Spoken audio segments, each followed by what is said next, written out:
Hey everybody, Alex Kazora, SteelersDepot.com, back with some Pittsburgh Steelers tape breakdown and analysis. After another terrible performance by the Pittsburgh Steelers offense, we are looking back at what went wrong, what has gone wrong, what has continued to go wrong. So, longer video today, as I'm sure you guys can tell, and I've been steadfast that when things are as bad as they are, and they're very bad right now, it's both and. It's not just Matt Canada, although the issues certainly include him. It's not just Kenny Pickett, although the issues certainly include him. And it also includes the O-line, the receivers, the run game in general. We've done videos on that. But today I'm going to focus on two elements from this Texans game, issues that Kenny Pickett had, and broad issues with the scheme and predictability and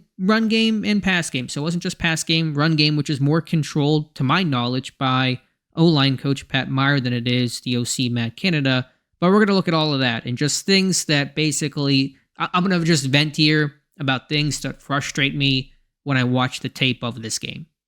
We're going to start here with Kenny Pickett. 3 plays in particular really stuck out to me. And if you guys could like this video, also subscribe to the channel, I would really appreciate that. And I'm sure we're going to get some debate in the comments about these plays, but this is how I see it at least. So this one, I don't know, midway through the game, Kenny Pickett out of empty. And Dave Bryan from Steelers Depot pointed this out first. And so I thought it was a really good eye by him. Watch George Pickens here at the top. I'm with Dave. I think Kenny's got to rip this football. I mean, this is open on the in cut. It's wide open for the NFL level, and Pickett just hitches and never throws the ball. And I understand. I know the comment back is going to be there's pressure, and there is, but welcome to the NFL. And I think Kenny Pickett has made plays routinely throughout his year and a half in Pittsburgh where he's made plays with pressure in his face. When he's able to hang in the pocket, he's able to stand and deliver. Think about some of the throws to Pat Freiermuth, for example. To me, vision on the ball, you got the 2 defenders taking the flat, Pickens open on the dig, Pickett hitches, ball's got to be out. The ball should be out now. This is as clear, as open as you're ever going to see an NFL receiver, and Pickett does not get rid of the football. He just hitches and climbs and takes the sack. And again, I know there's pressure. I thought the O-line did a poor job throughout most of the game handling stunts. Mason Cole gets beat here by Jerry Hughes. True. But I still think there's time there for Pickett to get this throw off. And we're not going to be able to see Pickens from the end zone view too well here. But there is time for him to throw this one. And I don't know why Pickett held on to it. Again, and this is the progression. It's not, where he's looking the other side based on the progression and the, initial read, and you're saying, oh, why don't you just look backside? This is the progression. You're reading the slant or the flat route and the dig cut. You got the 2 defenders on Warren in the flat that opens up Pickens on the dig. Right here, ball should be out. There is time to get that ball out. Will he take a shot? Yes, he's going to take a shot. But just in the way the receivers have to make those tough catches when they're going to get hit, you're going to get hit either way. So you might as well throw the ball. And all I see from here from Pickett is him hitching and climbing and not firing and getting hit anyway and taking the sack. This example off of play action, and the last video I did on Kenny Pickett, I talked about him bailing on clean pockets and running himself into trouble. And you see a bit of that here. Play action, kind of a similar concept they ran, complete to Pickens, I believe against the Raiders. And it ends up in a completion. They avoid the sack. But we're going to watch Pickett just drift into pressure. And I just don't understand why he's drifting to his right here where the pressure is at. Now he gets the ball off, and Freiermuth gets a couple yards, and the sideline's amped up. That's fine. But this view really shows it well. Just watch Kenny Pickett here. When that initial read, which is probably Pickens, I think, is not open, he's running to his right. He's literally running where only the Texans defenders are coming from on this play, right into it. And he escapes it somehow. I mean, this almost certainly should have been a sack. But you're seeing Pickett just start to scramble. When that first read's not there, he's looking to run pretty immediately. And if you want to run to your left here and, find some open space and use your legs, fine. I get that. I'm not mad at him for doing that, in principle on this play, but you're bailing into the right. Why are you going that way? Why are you going into the pressure? And it's not just a one-off thing where maybe you just made a bad decision or, just didn't feel it, didn't see it. This has been pretty routine, not only this year, but during his rookie season. And I think if anything, though, it's gotten worse this season. And you can maybe blame some of the O-line issues and him getting beat up pretty good as reasons why, but still, these things have to be corrected, and I'm not seeing them corrected on tape. So those are 2 plays I put on Kenny Pickett, and there's going to be a third we'll look at momentarily where I think it's a bit on scheme, a bit on Kenny Pickett. And it's only 2 plays I looked at, but I think they're 2, pretty egregious and critical mistakes, and you could really argue potentially a couple more with Kenny Pickett. I tried to keep them to the ones that I thought were fairly obvious. So now we're going to go to the scheme, and that's pass game and run game. We're going to start with the things that I was personally frustrated by, for whatever that's worth, when I went back and watched this game. And last week against the Raiders, I gave Matt Canada a lot of praise for these sprint outs. Last year he ran them on 2nd and long so often and didn't use them on 1st and 10 for easy layup yardage to stay on schedule, didn't use them on 3rd and short to move the sticks, and I thought he did that far more effectively against the Raiders. But we're kind of falling back into old habits here. This is 2nd and 7, as you guys will see here in just a moment. 2nd and 7 here in the first quarter. Houston up 7-0, and they're going to run the same sprint out they ran a couple times a week ago with the same, speed out combination, the 2-man route combination, Frymuth on the speed out here. And you see Houston anticipate this, and the linebacker does a great job, number 53, to jump this one and squeeze it and take it away. And so, again, I thought Canada deserved credit last week for calling these. I thought this week, in this particular instance, I believe the only time they ran it was on this play, you saw Houston adjust because they're watching the tape, seeing how Pittsburgh won, what they were successful with. It was a huge 3rd and 2 conversion they had to help salt that game away. This is 2nd and 7, but even if this gets completed, now you're playing for 3rd down. And yeah, you're not in 3rd forever. You're going to be in 3rd and 3, 3rd and 4. It's manageable, but I think some of these calls, you're kind of saying, okay, we're playing for 3rd down here, and you want to avoid 3rd down. Being in 3rd and short is great, but how about you just move the sticks here? That's even better. This is one where I blame a bit on Pickett, a bit overall on the scheme, and this is the interception from Steven Nelson. And the concept here is one that Pittsburgh has run repeatedly this season. This was the 72-yard touchdown to Calvin Austin against the Raiders. They ran this concept at least a half dozen times in week 1 against the 49ers. And to be fair, it's not a bad look. It's similar to last week where you're kind of seeing the safety roll coverage a bit on George Pickens, and you do get Austin potentially open on the post. And to start with Pickett, I did think this ball was a bit underthrown. His throw to Austin against the Raiders was far better, but Steven Nelson, the corner that picked it off, the ex-Steeler, talked about seeing this on tape and understanding what was coming, and I think that certainly aided him in not necessarily getting fooled by kind of Austin maybe trying to threaten more outside here before stemming back inside on the post. And I'm sure there's some little things within the route that Austin could have done a better job of to try to maybe threaten vertically a bit more, a bit longer. But you see Nelson really know what's coming. The backside safety does a better job squeezing this than the Raiders safety did. Becomes a jump ball situation, and Austin at 5'8" is not going to win that. So, again, in a vacuum, this is not a terrible play call. I see the utility of it, but Pittsburgh has had to have run this a dozen times this season, and that gets put on tape. And again, when you're successful with it, teams certainly start to hone in on what are you doing well, what do we need to take away, and Nelson makes the play. I do think he should have been called down on contact. They did not rule it that way, but you're going to get, and I understand, just to go back to it for one more time, you're getting the safety to come down on the, curl or dig route that Frymuth is running that opens up the post. So it's not a terrible look here, and the throw, I think, needs to be better, but this stuff is on tape far too often for an NFL offense. In fairness to Canada, you could give him grace and say it was worth a shot to go back to the play that worked last week. And it is a delicate balance to walk between this play worked, should we go back to it, or will defenses adjust, and where do you draw that line? That's not an easy thing to do. I do want to recognize that. So even if we kind of grant him a pass on that Nelson interception and say Pickett could have and needed to throw a better ball, which he did, I think you sit there and say, let's can that play. It didn't work. Let's not try to go back to it. And you probably are guessing what's happening here. Here's the situation, 3rd and 8 at Pittsburgh's 42. I don't know how much later this was in terms of drive time and game time. This is about 10 minutes later on the All-22 tape that I have.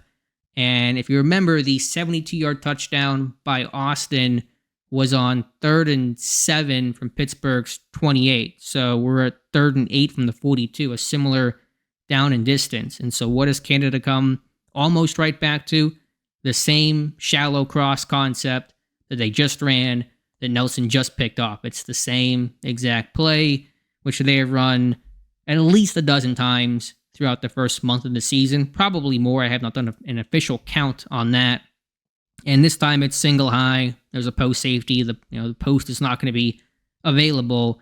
I do think Pickett was pretty quick to hit the check down to Warren here. The pocket was clean. There was time. I think maybe Freiermuth would have gotten open or was open as he tried to settle in this underneath zone coverage. And so, we can go back and talk about some of those things. But I was really surprised to see this call and Canada come right back to it essentially, just, 10 or 15 plays later. And this time the post is taken away. It's Pickett's first read. And then he hits a check down off of that. And, maybe Pickens would have been open. He slips here. So there's other things to talk about. But again, you talk about limited menu of plays. You hit the 3rd and 7 last week. You just tried it again. It got picked. Now you're in 3rd and 8 or whatever it was. And you try it again. And these plays just are not working enough. They did hit a touchdown against the Raiders, but that's about the only positive play they've gotten from that this season. Now I want to talk about the failed 4th and 1 where Kenny Pickett got hurt, and we can talk about the big picture, broad stuff of why are you in shotgun, running a 5-step drop on 4th and 1 when your running game had worked really well in that quarter and Najee Harris was running hard. But to, I think, add additional layers of frustration, for me at least, about that play call, we have to go back to earlier in the game. This is in the first half. 2nd and 16, and you're going to see 3-by-1 this bunch to the top, and you're going to see Kenny Pickett hit Allen Robinson on a speed out for 8 yards, which is fine. They're trying to get back into 3rd and, doable. They get in 3rd and 8. That's all well and good. So just look at this play, 3-by-1, backside dig, get the speed out, the curl by Freiermuth, Pickens on the post here, kind of a snag concept, flat, the snag, the curl, and the corner. I call it a post. It's a corner route by George Pickens. This overall is fine. First read here to the speed out. Corner's playing off. You're getting cover 3 on this play. So no issues here on this particular play. So now we go to the failed 4th and 1. And you can guess what Matt Canada dialed up. The same play we just saw on 2nd and 16. And I'll run it through a bunch of times. And a couple issues here is, typically in 4th and 1, you're trying to call something that's kind of tailored to the moment, the way that you would do in a 2-point conversion, something where you're just trying to get a yard out of it. And you don't see that here. You see a quote unquote kind of normal play call. So that surprises me in itself. Secondly, you have play sheets and they're broken down into down and distance, 3rd and short, 2nd and long, 2-point plays, that kind of stuff. So somehow this concept is in the team's 2nd and long, 2nd and 11 plus bracket on the play sheet, and also in their 4th and short, list on the play sheet. And I just wonder how that came to be. How is the play call that you're going to have in 2nd and 16 to try to get back some yards the same as your 4th down play calls in that menu of plays? And I just don't understand the rationale there. But it's the same play. You're going to get the backside dig, front side, Robinson on the speed out, Pickens on the corner route, the 7 route, and Hayward sitting down on the stick curl route. Matt comes out here in the flat as the check down. And so my guess of what happened here on this play call was Canada was expecting cover 3. They got cover 3 in the first clip we saw. The completion to Allen Robinson. I'm guessing they thought they're going to put 8 in the box to stop the run. They're going to play cover 3 behind. We're going to hit Robinson on the speed out, get easy yards, and move the sticks. But here, Houston is not in cover 3. They're in cover 2. They take away the speed out here to Robinson, and that to me is the primary read on this play. You see Pickett's eyes go there, and nothing else to that side is immediately open. It's really a half-field read, kind of a triangle read. You're going to work the progression here. I believe this is number 1. I'm not sure who's number 2 in the progression here. It depends on coverage and all those kinds of things. And so on 4th and 1, when the ball should come out quick, this is for a yard. We just got to get a yard on this play. And that whole, half side read is totally taken away by the defense. Now, we can talk about the backside dig to Calvin Austin. Should Pickett have seen it? We can make that argument. There's validity to that argument, but you're going to have to work back to basically your 4th read on a play on 4th and 1. What are you doing? It shouldn't be where we have to get to our 4th read to convert a 4th and 1. And we can also talk about, Pickett bailing and scrambling here, and we'll get the end zone view to kind of explain that. Again, we can talk about that. And listen, I argued, pretty clearly last week that Pickett was bailing on pockets. I'm going to give him some more grace here because I understand he thought there might be some interior pressure that didn't actually materialize, but I can understand that. It's 4th and 1. You can't take a sack. It's really good to see it from this other view right here, and I can just understand where he thought there might be pressure. You got 96, Malik Collins spinning inside, initially getting the edge on Isaac Seumalo, the left guard, and Pickett takes off right there. And while Seumalo did secure the block eventually, I get Pickett seeing that and not sure in that moment, because the game is moving obviously really fast, that he doesn't know if Collins is going to be able to rip and get through this or not. So I can forgive, quote unquote, forgive, not that he needs my forgiveness or anything like that, but I understand Pickett scrambling here on this play. I don't think this is as egregious to bail as the other examples that we saw. And again, should he work through his reads better? I think, ideally he's not going to spin out on this one. He's going to just slide to his left and let Seumalo be able to pick this one up. But I get the instinct on this play. And some will say, why is he spinning out of this one? And I would just say to that, I think Pickett likes to do that to better square his shoulders. He's a pretty effective thrower to the left, but he's got to get his shoulders square. And I think him spinning out like that helps him do that. So that part I don't really put on Pickett, where I think most people do. But to the broader point, when you're calling the same things on 2nd and 16, you are on 4th and 1, I think that's a problem. And I think throughout this season, Pittsburgh has thought they were going to get different coverages than what they actually got. Talk about the 49ers game. George Pickens said they were going to get, or thought they were going to get, I think, cover 3 or cover 4. They got the opposite. They got a different type of zone, and that hindered their game plan. And in this one, my guess is Canada thought we're going to get cover 3 again. We're going to hit Robinson. Houston does not play cover 3. They play cover 2. And this play, really kind of gets messed up from the beginning. So that's my evaluation of the failed 4th and 1.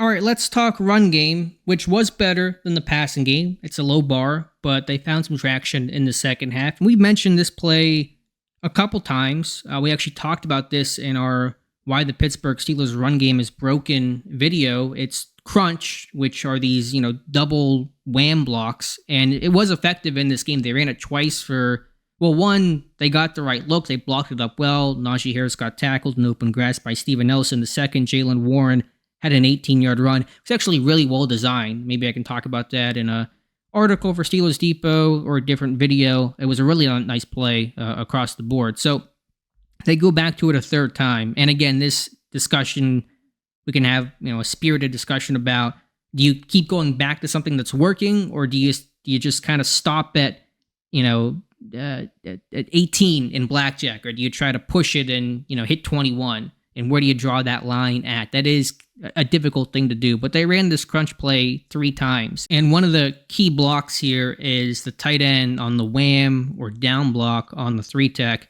because the guard is going to wham the 1 tech here. The center is going to work to the second level immediately. So let me run this thing through just so you guys can see it. And this obviously is not blocked the way that they hoped that it would be blocked. And watch 93, and Pittsburgh whammed him twice earlier in this game to success with Washington coming down on him. But you can only get these guys for so long before they realize what's happening, and they're going to counter back. And so you're going to see what they're banking on is once this guard comes down, the D tackle's free, he's going to shoot up field, try to think he's got a free shot to get in the backfield, and then he gets ear-holed by the tight end.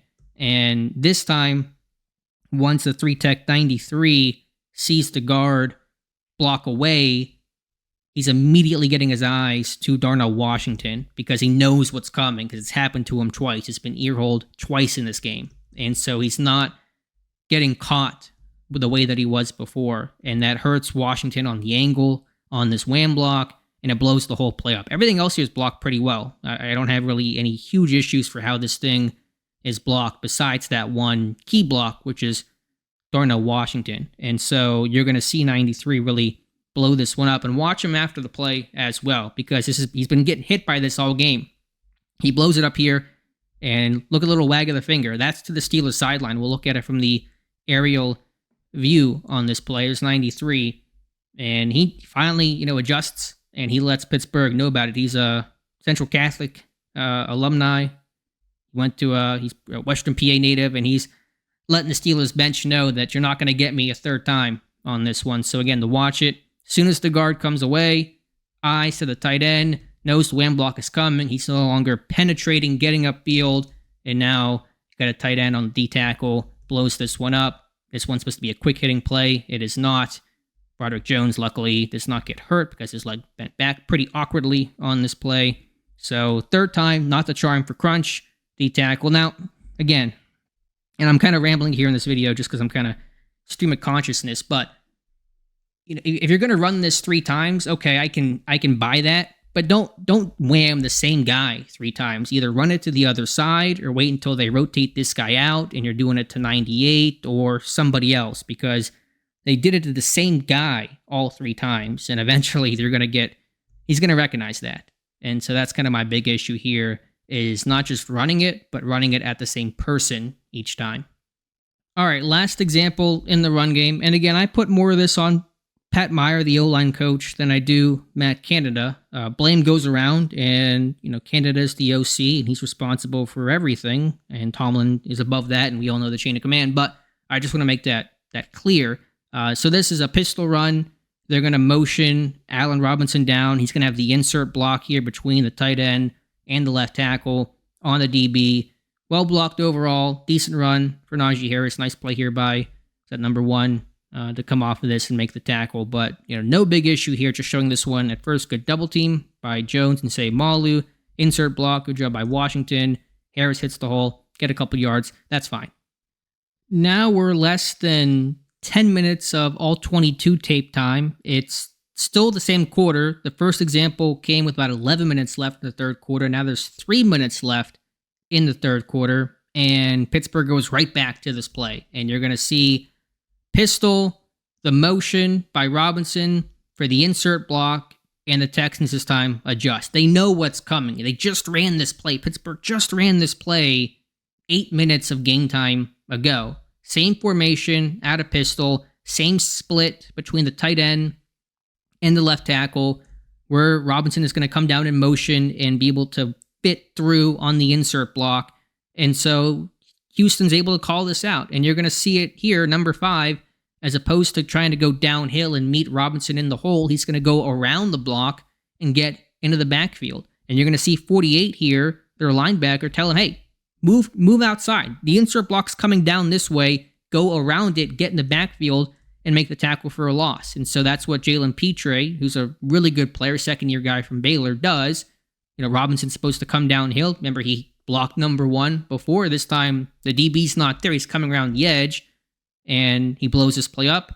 Jalen Warren fumbles, you're in 2nd and 18. And this is all telegraphed and disguised by something that just happened. And that's kind of the theme here. And, you go back to the discussion, how long do you stick with stuff that works? But, again, in a vacuum, some of these plays aren't bad. But Pittsburgh is just going right back to them so quickly, so often. It's so repetitive. Same pistol, same motion. DB on the outside, blows it up. The fumble. Pickett has to jump on it, puts him in 2nd and 18. This is all leading up to the failed 4th and 1 we just looked at, which had the same play that we saw earlier in the game. But again, Houston, knowing what's coming, calling it out, adjusting immediately, and they're just staying a step ahead. And that's the problem with this offense. I mean, there's a bunch of problems. There's player problems. There's execution problems. I don't want to put this all on Matt Canada, all on any one person. That would be unfair and just wrong to do, personally. But I just see again, and it's not even the 49ers game where it was such a blowout where Pittsburgh really kind of got off their script. This is 16-6 late in the third quarter. The game's not over. I mean, Pittsburgh's at the 42 at Houston. They're driving a bit here.